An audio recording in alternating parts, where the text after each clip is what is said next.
Welcome to When Not Yet Becomes Right Now, the podcast where we dive deep into the moments of transformation, the times when not yet shifts into right now and everything changes.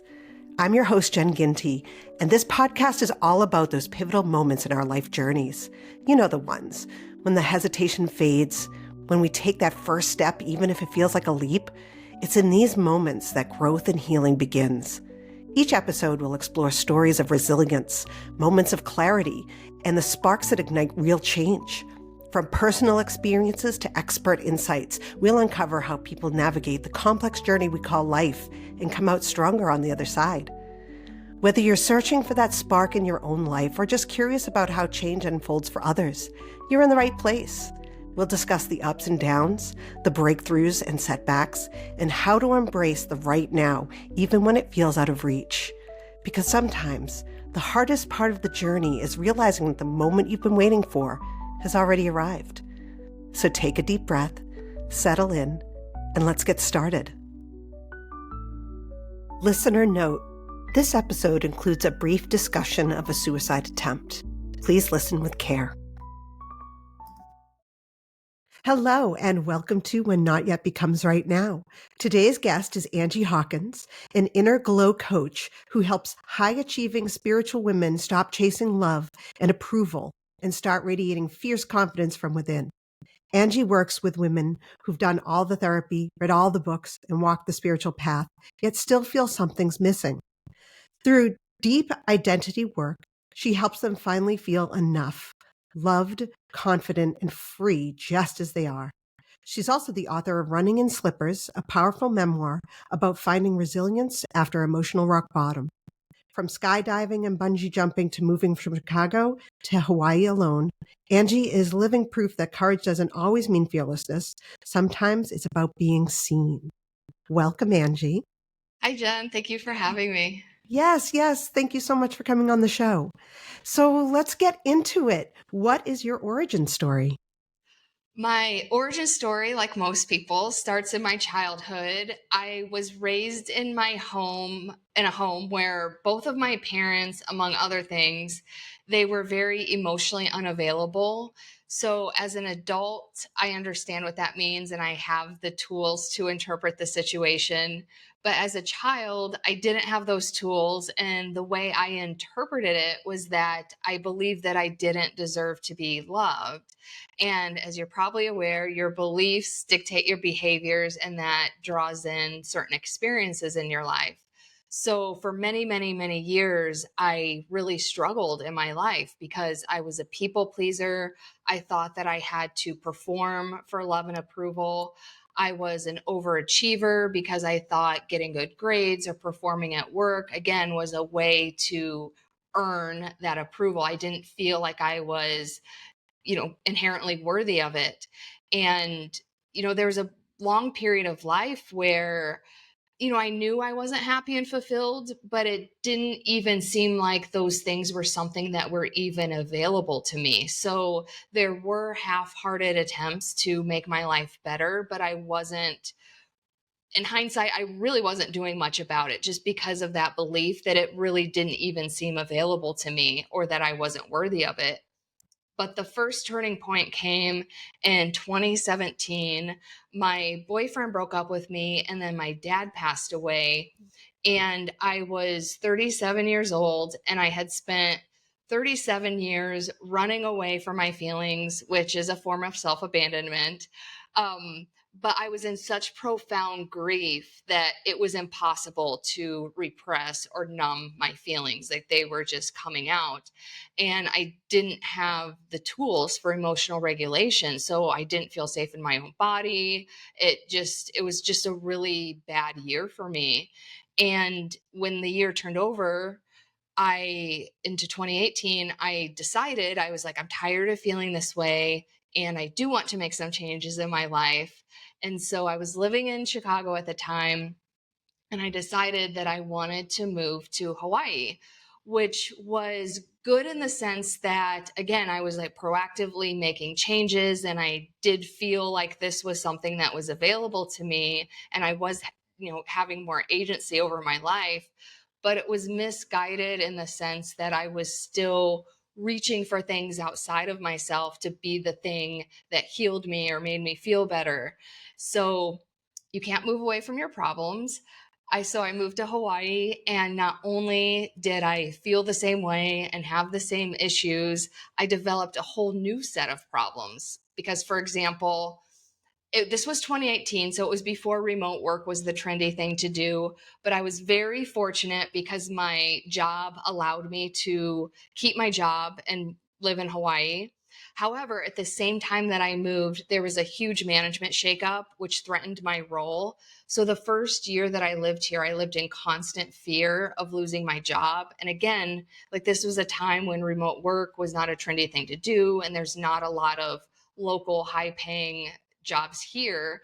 So I just felt like my future was very uncertain. I also had a really hard time making friends, which had never been a problem for me in Chicago. And with any of the friends that I did have being thousands of miles away, it was just a really lonely and isolating experience. And the other major thing that happened right off the bat when I moved here to prove how committed and all in I was, I bought a brand new condo. And about a month after I closed on my condo, a shared building pipe backflowed into my bathroom, and I wasn't home. So my entire condo flooded, which would have been stressful in isolation, right? But with all this other stuff going on, and again, I didn't have the tools for emotional regulation. So all these things outside of me were slowly unraveling. So that became my internal world. And for the next 2 years, it was like thing after thing after thing. Like, my grandma died, there was always something happening. And again, like, because I was reaching for things outside of me to make me happy, and the things outside of me were not going well, it just became like this, like the metaphorical, snowball building momentum going down the hill. And then COVID happened. So I don't think I have to explain how that exacerbated the situation. But the straw that broke the camel's back was the end of a relationship during COVID, because not only was I at a point, because I think we've all been there, where it's like I just felt like I could not handle it anymore. There was also this layer of sheer hopelessness. Like, nothing had been going right. And I could not see any hope for the future, which is such a dangerous place to be. So I intentionally overdosed on my anxiety medication, and I was unconscious in my bathroom for a day and a half. I was in the hospital for a day and a half, and I was released from the hospital, and I called a friend and I told her everything that happened. And I ended with, "I can't believe I didn't die." And her response was, "It's not your time." And that was so profound, because I was kind of at this crossroads, because I felt worse than I did before I took the pill. So there was still part of me that was like, I don't even want to be here. Why am I here? But her saying that made me realize I am very lucky to be here. And it also just got me thinking, like, I think I do have a purpose, and I want to figure out what that is. So that was my right now moment, because that's when I decided I want to get help. I There was like this glimmer of hope, like, I think it is available to me to be happy and fulfilled. So I hired a coach, cuz traditional therapy had never worked for me. So it's like, I'm going to invest in myself and get help the right way, and let's see if this works. And it did. Wow. Wow. So I feel like we have similar, like, kind of stories that move together. The childhood of not feeling like you're able to be loved, Yeah. or even, I was told that no one would love me except my Mm, abuser. So I get that people pleasing and yeah. how it can bring a whole entire life to that moment where you're hopeless, Yeah. because there's always in the back of your head this idea, well, I really don't deserve love anyway, Yeah. right? Yeah. And that was a huge part of it, because again, the straw that broke the camel's back was the end of a relationship. And it was a very short term relationship, but he was honestly the only romantic relationship who truly saw me for who I was and loved me for who I was. And that was so special to me because that had never been available to me. And again, maybe that's why on the other side, I was like, there is hope because I at least saw that it could happen. But yeah, it's really sad to think that other people influenced our minds that much, that we lived in that way. Yeah, and I don't think that people going into becoming a parent really think about what they can give to their children. I mean, it's Yeah. just so natural to just get pregnant and Yeah. then get so excited about the pregnancy or not excited about the pregnancy, like either way, but that you're not truly understanding what needs to go into being a parent for a little one, right? Yeah. The things that we do really do affect a lifelong life, so to speak. Yeah, and that's why one of the things I really like to speak about is creating your own rules for life, because I think society has certain rules, family systems have certain rules, and I do think society is breaking away from this somewhat, but it used to be like you should have get married, you should have kids, like these are the steps you have to take.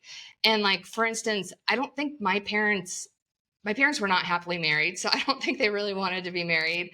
Um, Based on the kind of parents they were, I don't think they really wanted to have kids, but I think they were just going through the motions of like at that time that those are the things you quote unquote should be doing. So it's like I always pride myself on being an independent thinker, because when you're just like blindly following the rules of society, these are the kind of things that happen. Yeah, and I did feel that pressure to get married and to have kids. And, with my sons, they're 21 and 19 now, I stress to them on a regular basis, you don't have to follow any specific rules that, quote, society is Yeah. giving you. And take your time. Make sure that this is what you want in your life, right? It's about breaking the generational curses that we've taken on.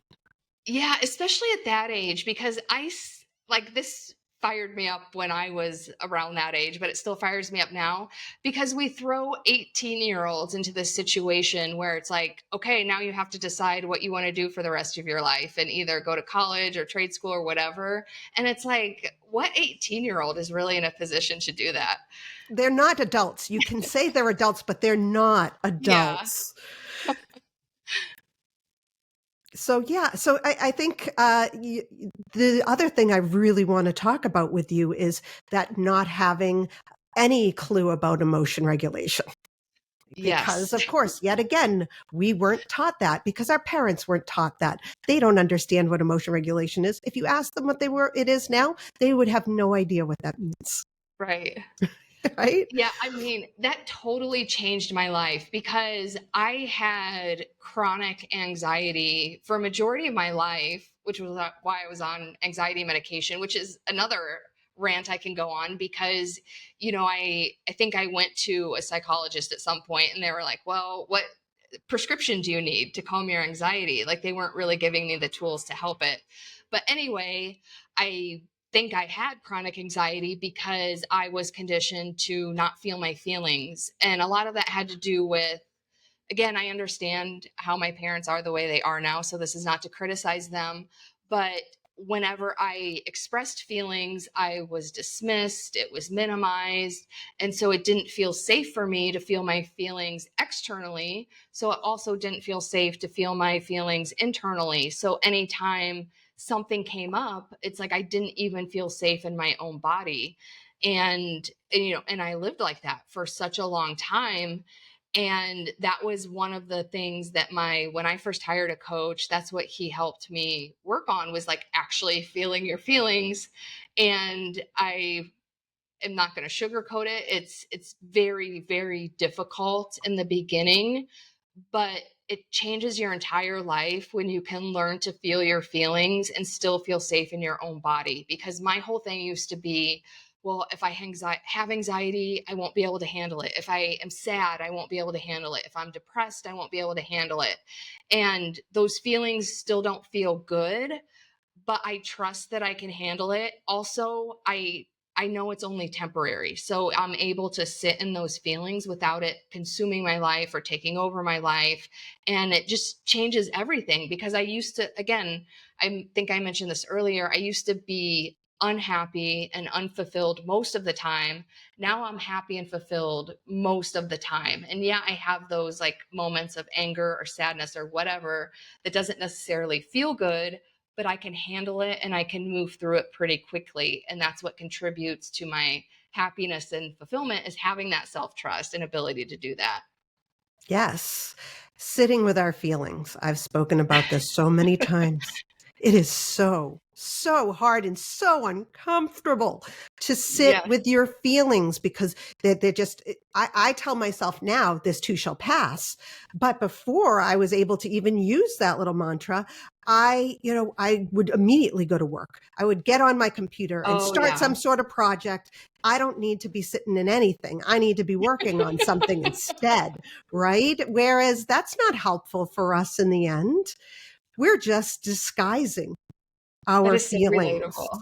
right? Right. I think a lot of people do that. Like, okay, I'm not going to sit here and think about how sad I am. And sadness, of course, is like that really, really, I think probably the hardest to sit Yeah, with. agree. I would rather be angry than sad. Yeah. And I tend to do that with, Yeah. I don't know if you've ever heard of checking the facts. Mm-mm. So it's a DBT skill that I use all the time because I have secondary emotions. When I have a primary emotion of like sadness or fear, I immediately jump to anger. It's Mm. something that happened in my brain when I was little. And I think it's because, and Okay. sadness, again, you don't want to feel sad. So it was this thing that I would jump from sadness to anger and be that angry girl that got in trouble because sadness is just too much to sit with. No, that makes a lot of sense. Yeah, secondary emotions are real and they're crazy, but checking the facts basically lets you go back to what happened and you just take all the feeling out of it. You just write down the facts of the situation. And then at the end of it, you're like, well, what feeling fits this situation? Mm. And most of the time it's not even anger. It's some other emotion that you just don't want to sit with because it feels yucky. Yeah. Oh, I love that. Also, adding on to this, well, it's not new anymore. I learned this several years ago. I think I originally learned it from, do you know who the holistic psychologist is No. on Instagram? But anyway, I think I originally got it from her. But basically, you know, a scientific fact is when we are triggered by something, the physiological responses only last 90 seconds. That's a scientific fact. Ooh. But the reason why they tend to last longer is because of the stories that we're telling ourselves in our head. So when you're in that moment of reacting, if you can just focus on your physical sensations and get rid of the stories, they do go away in 90 seconds. So that's also a really quick way to move through the actual discomfort in your body when you're feeling the feelings and like having ruminating in the story that's going through your head. Yes, yes. And now you have had, like many people, we've all had multiple life journeys, right? Yes. And you chose Hawaii as a new life journey. Just tell us a little bit more about why. Well, I think it originally started when I was a little girl. I had a Hawaii Barbie and she had hair down to her butt. And I thought that was so fascinating. So from a young age, I always had a fascination with Hawaii. And then as an adult, one of my friends moved here and I would visit excuse me, I'd visit her every year. And so then being immersed in it, I was like, it was just such an amazing place. And I loved it so much because I'm a nature person. Like you can feel the energy in the air here. Whereas like in Chicago, it's very angry. Mm. The energy of the city can be invigorating, but it can also wear you down. So I always loved like how refreshed I felt when I lived in Hawaii. And when after my dad died, he was only 63, and that was a reminder to me that life is too short to not do what you want to do, because in my mind it was always like, well, one day I'll move to Hawaii. And I had all these limiting beliefs as to why I couldn't do it right now. And so after he died, I had just started thinking, like, what can I do to make my life better? And again, I think it was well intentioned in that I wanted to do something to be happier, and I wanted to do something for myself, but it wasn't well intentioned in that, your environment is only one piece of the puzzle. Because again, like I mentioned, my life actually got worse when I moved here, because because I hadn't solved my internal problem. So I was still creating this external chaos. But it did eventually get better. But initially moving here I actually for a long time thought it was a mistake, and I didn't think I would be here this long. But part of it was I learned to love surfing. And so I surf now. So I'm like, I can't leave now because I love surfing. Um, but no, I have like adjusted to the culture more and everything. But it is still really difficult because the reality of living here is much different than the reality of vacationing here. Oh yeah, yeah, I can believe that. I always vacation in Vermont, and I'm in Boston, so I'm just Okay. like 2 hours away from it. And I always tell myself I can't wait to be the old lady on the mountain that gets to go down to the village and get what I need. But if you really sit and think about it, that may not be like the most comfortable way of living, right? But so what do you think helped you to move forward with? I know you had said that your friend had said it's not your time yet, right? Yeah. What did you do after that? What steps did you take when you realized that right now moment of, okay, I got to do something about this? One of the very first steps I took was I reached out to a coach. And this is someone who I had considered reaching out to before. I had met him at a healing intensive a whole weekend, and he was actually and still is a men's dating coach, but he's not, what is it called? Like pickup artist. Have you ever heard that Yeah. term? Yeah, Yes. Yeah. so that's not his style. He actually teaches men to basically be better versions of themselves so that they can attract in a better partner. So it's basically like his messages would always resonate with me, like, oh, like I would really like that.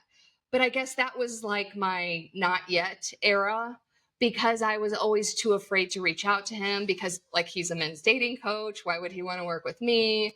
Also, I think during this time, I know during this time, I honestly didn't even feel worthy of investing in myself. And I know that sounds weird. And I feel a lot of women that I talk to, I feel still struggle with this. Oh yeah. And but I think it ties in with the, like, I don't even think happiness and fulfillment are available to me, so why should I spend any money trying to get there? So I was still kind of stuck in that loop. But then and again, like, that comment was so critical. Like, she could have said anything. She could have said, like, you're here for a reason, blah blah blah. But just like the powerful, you know, is that the word, powerfulness of it's not your time, that just was, because again, like, my mental state was not great at that time, but though her words were so profound that it actually made me think, and it made me realize I think I have a purpose. So the very first thing that I did was I reached out to him, and I kind of had this attitude of I have nothing to lose, because if he doesn't want to work with me, I'll just find another coach. But I was extremely fortunate that he did want to work with me. And, and he never said, like, hey, I'm going to teach you how to love yourself. What we worked on was basically changing my behavior patterns. Because again, I had been a people pleaser. So I was always putting my energy outside of myself. But I learned to put that energy within myself. And then over time, I actually started to believe the messages behind that. Like, I'm worthy. I deserve to be respected. I deserve to be loved. So over time, that actually changed my thought patterns. So now the behaviors are subconscious and I don't even have to think about it anymore. Oh, that's great. Yeah, I would love that. So you decided to start working with women, and Yes. specifically women who have done it all, who have tried everything. Yes. Because Why that's did you who I choose that? used to be. Yeah. Okay. Well, and so through my own healing journey, because I was working in corporate America, and I'm intuitive. I've always kind of known that wasn't for me, but it paid well. The benefits were nice. It was comfortable. However, the universe, like if you don't listen, it will make you listen. So basically, at one point in my corporate journey, I was transferred to this team, and my manager, to put it nicely, she was a raging bitch. And I usually do not use that word about women because I think it's disrespectful, but she deserves it. And I was so miserable. And my knee jerk reaction was like, I'm just going to find another job. But I remember I went on a hike one day because I was having a particularly bad day at work. And I went on a hike after work, and I just had this epiphany, like, why don't I use my skills and knowledge to actually help other people? Because I was so convinced, like, there's other women who are where I used to be, and I know I can help them. So I just had like this epiphany to be a coach. And it did take several more months to actually gather the courage to quit my corporate job.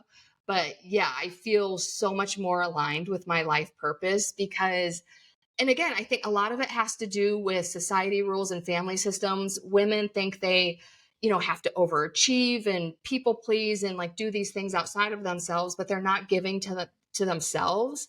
So there's a lot of women who like are checking off all the boxes and look perfect on paper, but they're not happy and fulfilled. And again, like I'm telling you, it's available to everybody, whether you're tapping into it or not. So that is my mission, to get everyone on board with having hope for the future and feeling more happy and fulfilled within themselves. Oh, that sounds wonderful. So tell us also about your book. Yes, my book is Running in Slippers. It's a memoir that covers about a 5-year period of my life. It starts when my boyfriend broke up with me and my dad died. And it basically goes into all the details of everything I described, through overdosing on the pills and a little bit about my journey afterward. And it's extremely vulnerable.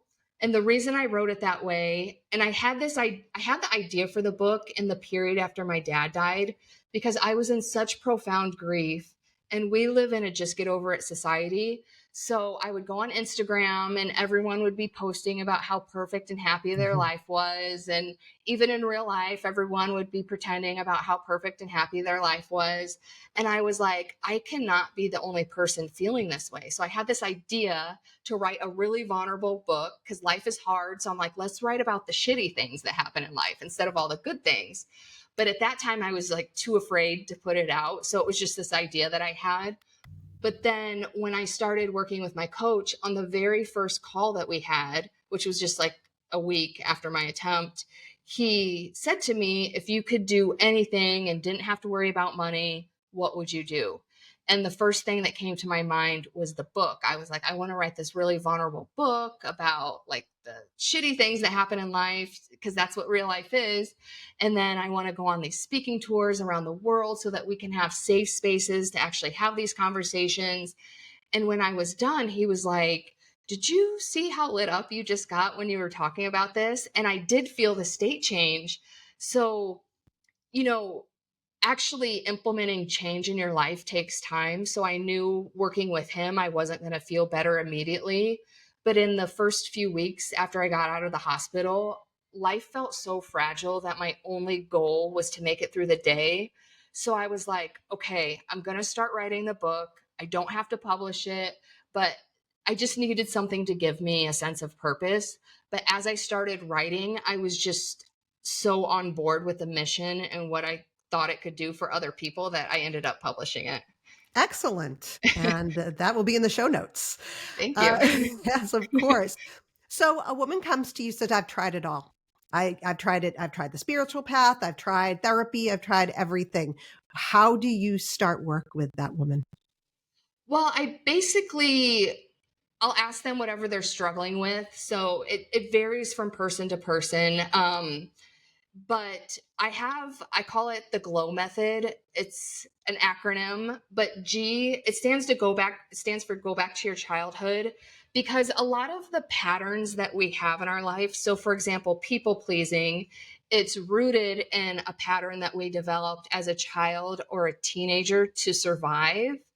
And we just carry that on into an adulthood because, for example, people pleasing or overachieving, even though it's not necessarily a functional behavior, you do get these intermittent rewards from society. So even though a big part of you realizes it's not working and it's probably not the thing to be doing, you're still getting these intermittent rewards that like hooks you into that. So the main part about the GLOW method is actually identifying the root of the problem instead of putting band-aids on it. So we'll identify the root, and then it's a whole process from there. But another huge part of my process is, and this is what the L stands for, is light yourself up, Mm. because a huge part of my philosophy is that we're all born with this light inside of us. And then as we go through life, society or family systems or whatever slowly start to dim the light. And we just get so disconnected from who we really were as children. Because if you look at kids, they're like running around and screaming and they don't care what anyone thinks. So there are some quick wins, like right off the bat, because once you start rekindling that inner glow, you can really start to get back to your authentic self. And then O is about overcoming external validation, because again, I think we get wrapped up in what's going on around us instead of actually being concerned about what we want and what's best for us. And the W stands for welcome back home, because I feel like a lot of self help is geared towards like fixing yourself or changing things about yourself. But really, it's about remembering who you were, because again, you're like born with this light and who you really are. But then your light just gets dimmed. So the whole process is about rekindling that light and shining in who you are. Mhm. So after working with a woman for a while, what is your biggest hope for her? That she has that sense of being happy and fulfilled, because once you have that feeling, it's like all the other things fall away. Like, so for instance, initially in the process, you have to intentionally think about setting and enforcing boundaries. You have to intentionally think about doing things that bring you joy. You have to naturally think about tapping into your intuition so you can trust yourself. But eventually, all of that just becomes part of your subconscious script. And then you just have this inner sense of happiness and fulfillment. So you're not even thinking about, what anyone else thinks or what's going on around you. Ah, to feel that way. Yeah, and it's super liberating, and it's really special when people finally get to that point. Yes. How long would you say that you work with a client? It depends. I usually recommend 6 months, because I think for most people to make a lasting change, it takes that long. It does depend though, because some people have already done a lot of work on themselves, so it just depends on the person. But to make a lasting change, usually recommend 6 months.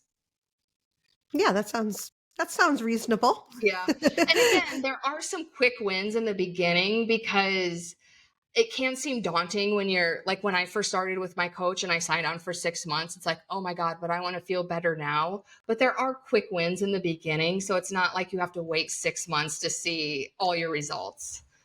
Yeah, yeah. So with all that you have done throughout your life and being a people pleaser and, finally understanding what you want from your life, what would be a piece of advice that you would give a woman who is in the same circumstances?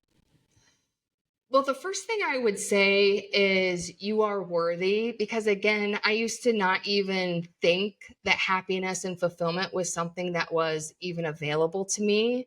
But once, even just changing that mind shift changes everything, because some of the things that I had to do to get to where I am now were hard. Like, for instance, setting and enforcing boundaries, like not people pleasing, like saying no without guilt or over explaining. Those things are not easy.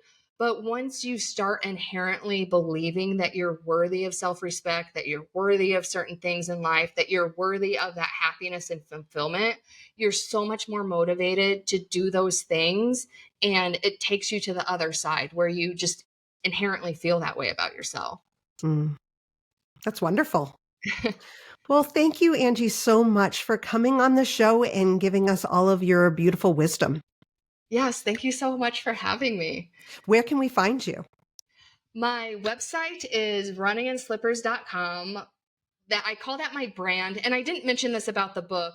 Yeah. Running in Slippers is the title. This exact story about how I came up with the title is in the introduction of the book, so I won't give that away. But basically, I live in Hawaii and flip-flops are called slippers. So it really means running in flip-flops. And running in flip-flops is a metaphor for life because running in flip-flops and life can be adventurous, fun, and playful. It can also be scary, dangerous, and painful. But I also call that my brand because I'm all about real life and being unfiltered. But anyway, runninginslippers.com. There's information on the book. It's available in paperback, Kindle, and audiobook. There's also information about my coaching program. My current coaching program is called Shine from the Inside. And I do offer free glow up sessions, which is a 60-minute session. We will work on whatever you're struggling with, and we'll work on it the entire 60 minutes. And at the end, I will give you resources for going forward. So, my coaching program is one resource, but it's not a good fit for everybody. So if it's not a good fit for you, I know other coaches, I know therapists. The entire goal of the call is to get you help and get your shine on. Yes, yes. And that brings up community.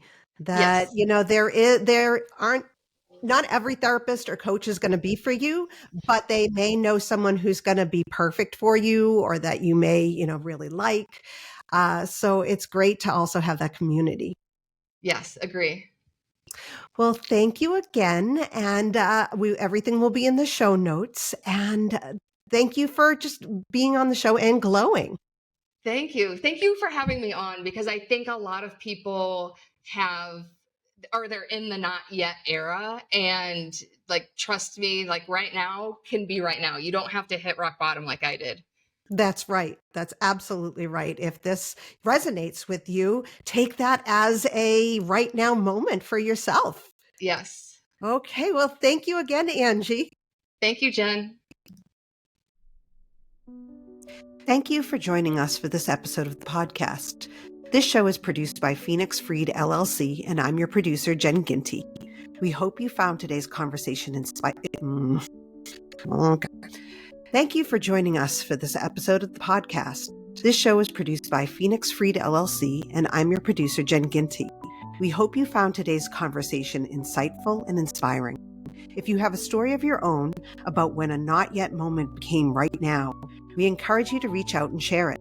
You can find more information about being a guest on our show at whennotYetBecomesRightNow.com. Remember, you are not alone on your journey, whether it's a journey of healing, growth, or transformation. Every story matters. Thank you for listening, and we'll catch you next time with another inspiring episode.